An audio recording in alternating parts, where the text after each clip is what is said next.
This is perhaps the most well-known Masonic symbol, the square and compass. Low-level Masons are told that the G stands for God or geometry, which the great architect used to design the universe, but the real hidden meaning is that it's representative of the sex act, as usual. The letter G stands for generation or generative power. Albert Pike writes in Morals and Dogma that sexual union could be represented by the letter G, the generative principle. This term, generative principle, is code for the sex act. Pike goes on to explain that the compass, therefore, is the hermetic symbol of the creative deity, and the square of the productive earth or universe. Therefore, the Masons look at the compass as a male element and the square as the female element, which interact to produce the G in the middle. The square and compass is also an adaptation of the most wicked symbol of all, the hexagram. Historian John J. Robinson reveals in his book, Born in Blood, The Lost Secrets of Freemasonry, that the Mason's compass is nothing more than the satanic hexagram with some key pieces removed. As Robinson points out, the Mason began with a fully formed hexagram and then simply removed the horizontal bar from each interlocking triangle. The upper triangle was then stylized into a compass, while the bottom triangle was made into a square. Finally, he placed a G in the middle to represent the generative force of the male and female together. In this next example, we see they put a sun god in the middle instead of the G. The full hexagram is also used in Freemasonry. Masonic author Albert Mackey tells of the sexual connotation of this hexagram. The triangle pointing downward is a female symbol corresponding to the yoni, and the upward pointing triangle is the male, the lingam. When the two triangles are interlaced, it represents the union of the active and passive forces in nature. It represents the male and female elements. The upward-pointing male triangle is represented by light, and the downward-facing female triangle is dark. They interlock again with a sexual connotation. These symbols have many layers, and nothing is there without great thought and attention. The hexagram also represents the number of the beast, which is 666, because it has 6 points, 6 sides, and 6 angles. Notice also the T or Tau within this particular hexagram. T represents Tammuz, the product of the union between the sun god and moon goddess. The little circle on top of the T also turns this symbol into an Ankh cross. The Ankh in occultism is representative of the life-giving power of the sun. It's also worth highlighting that this male and female, light and dark duality concept has survived in the Eastern forms of the Babylonian religion, such as Buddhism. For example, we are probably very familiar with the yin and yang symbol here. In this symbol, the light side of course represents the male aspect and the dark side represents the female aspect. This again is a sexual symbol, and it's very commonly used in the world today.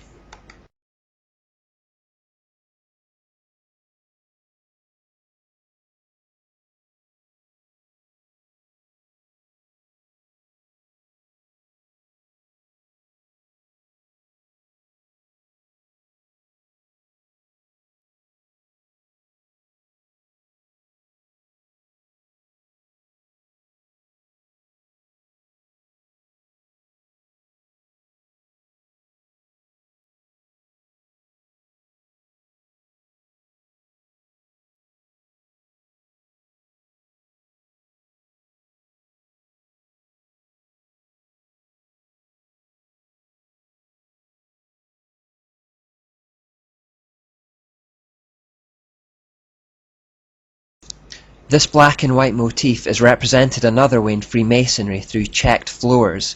This is a suitable way of hiding its true meaning from the profane. Albert Pike said the black and white pavement symbolizes the good and evil principles of the Egyptian and Persian creed. It is the warfare of Michael and Satan, light and shadow, which is darkness, day and night, freedom and despotism. The all-seeing eye, or Lucifer, is behind both Baal and Asherah, which means he's behind both the light and the dark. Good and evil, or light and dark, coming from the same source, is a satanic concept. This next photo is a great example of the double meaning of symbols. Look at the floor and you'll see the black and white checks, but you'll also notice a pentagram. An upright pentagram denotes man, Adam and Eve, and this is considered to be the light side. Turn the pentagram upside down, however, and it represents the dark horned goat of Satan, Baphomet. Now look at the photo again. From our viewpoint on this side of the camera, we see the pentagram as upright, which denotes a light organization working for the good of man, and this is how Freemasons portray themselves in public. They like to point out the good they do in the community. From the perspective of the Masons on the other side of the camera, however, and from their side of the floor, they see something quite different in that symbol. From their side, looking towards us, the pentagram is inverted, which is depicting Baphomet and the real dark agenda of the organization. What they see is different to what they present to us to see. Occultists of all types will frequently be seen to be very generous in public. They will become involved with charities, donate freely with their time and money, and generally perform acts that will endear themselves to the public. For example, it was widely reported in recent years that Harry Potter author J.K. Rowling was the most generous giver to charity in the whole of Scotland. This invites statements such as, well, if she gives so much to charity, she can't possibly be a bad person. Harry Potter can't be anything to worry about. We have to remember it is always in their best interests to present a light side to the public which draws empathy and trust, but which masks a dark hidden agenda. Freemasons also wear an apron within their lodges, and again we should now easily be able to make sense of the imagery contained on it. But the aprons are in fact double-sided, like this. The light front side is seen openly, but then contrast it with a hidden dark side that is concealed from view. One thing on the surface, another thing in reality. This quote from Masonic author Carl Cloudy sums it all up. Cut through the outer shell and find a meaning. Cut through that meaning and find another. Under it, if you dig deep enough, you may find a third, a fourth. Who shall say how many teachings? In his typically deceptive way, Satan hides meanings within meanings within meanings, so that darkness becomes light and light darkness. His intention is always to lead people away from the truth and towards their destruction. He is a master of deception. Albert Pike in Morals and Dogma cuts to the chase when he exclaims,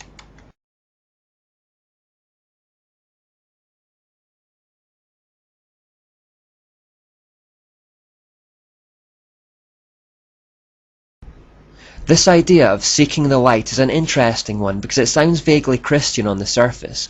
When Masons talk about moving towards the light, however, they're talking about moving towards the so-called illuminating knowledge of Lucifer, which is in fact darkness. You may hear politicians using this leitmotif from time to time. Alice A. Bailey, one of the most prominent occultists of the 20th century, wrote in her book, The Externalization of the Hierarchy, the Masonic fraternity is the home of the mysteries and the seat of the initiation. It is a far more occult organization than can be realized, and is intended to be the training school for the coming advanced occultists. She then goes on to say, every Masonic lodge is a temple of religion and its teaching instruction in religion. Masonry is the successor to the mysteries. It can't be made any clearer than that. Alice Bailey, incidentally, was one of the most influential New Agers of the 20th century. Indeed, she invented the term New Age, and wrote over 25 books by channeling from a demonic spirit guide. We'll find out more about her later in the United Nations section, but for now we only need to know that she knows what she's talking about when she talks about occult themes.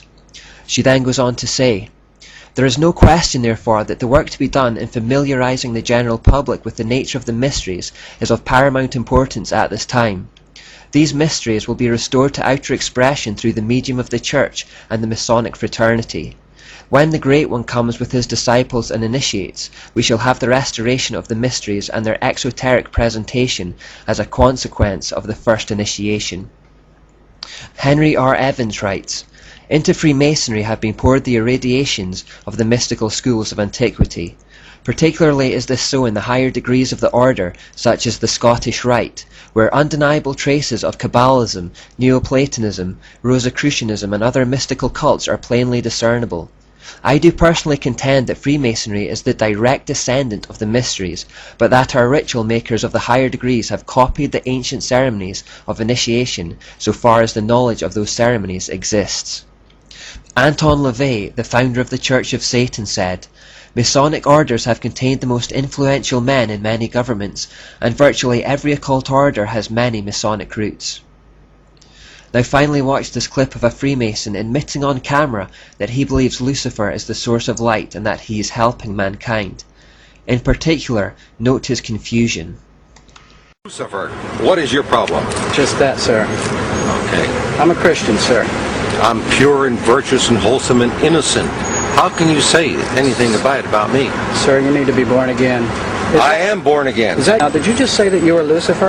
I am Lucifer. Okay, define Lucifer for me. Pure, virtuous, wholesome, innocent individual that's out to help people. Lucifer is? Yeah. Say that again. Lucifer is a pure, holy, virtuous. Now, is he the Lucifer that God created? That's the same one. Oh, man, this is great. I'm going to put this on the internet. Oh, Amen. God bless you, Amen. brother. Because that's exactly what the Shriners and Masons teach, is that Lucifer is light. No. And you're, what you're about those confirming hospitals? it. You know what, sir? Jesus said, many will say to me on that day, Lord, Lord, we did not do these good deeds in your name. And you'll say, away from me, you workers of iniquity. I never knew you. Jesus said it? In Matthew chapter 5. Mercy. No. That's hard to believe. So you're a Christian and you don't know that. Actually, No, I really am. you are. Because I'm pure and virtuous. You're pure and virtuous, okay. Yeah. Mm-hmm. In other words, you're perfect without Jesus, right? No. Okay, tell me about Jesus. Who is Jesus? Well, he's my leader. Is he the Son of God? Yes, he is. Is he the only worshipful master? Yes. Have you ever been called worshipful master? No, because I've just been too busy. I've been working. Working. Been working to help people. What like kind you. of work? Okay. Get out of here. See, this is what a Mason confesses, is that Lucifer is light. You heard it